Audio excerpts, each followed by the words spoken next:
Pasukan militer Israel kini berada di ambang perang besar dan kian terhimpit.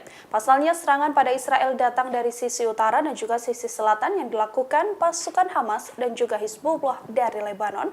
Israel kini juga meminta warganya mengungsi karena wilayah-wilayah tersebut berpotensi menjadi medan perang. Dikutip dari The Guardian, pada Senin 16 Oktober, Kementerian Pertahanan Israel memberikan perintah tak terduga pada penduduknya, di mana warga di 287 desa di Kibbutzim yang ada dalam jarak 2 km dari Lebanon diminta segera mengungsi. Israel bersiap menghadapi kemungkinan pecahnya perang dengan Hizbullah di medan tersebut. Front utara dan front selatan ini bertubi-tubi diserang roket dan rudal oleh pasukan Hamas dan juga Lebanon. Suasana di seluruh wilayah Israel juga kian kacau dan kepercayaan warga pada tentara hingga pemerintah memudar. Eskalasi perang yang meningkat membuat Israel mengerahkan setidaknya 300.000 pasukan cadangan untuk siap berperang. Selain itu, tank lapis baja juga telah disiagakan dan tengah menunggu komando untuk melakukan invasi ke wilayah Gaza. Ya Ali!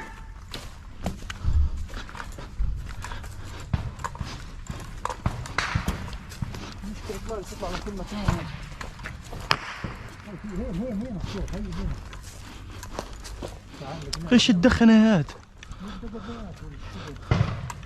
اسمع في صوت قلنا لك في المستشفى احنا حسوا.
Download Tribun X sekarang, menghadirkan lokal menjadi Indonesia.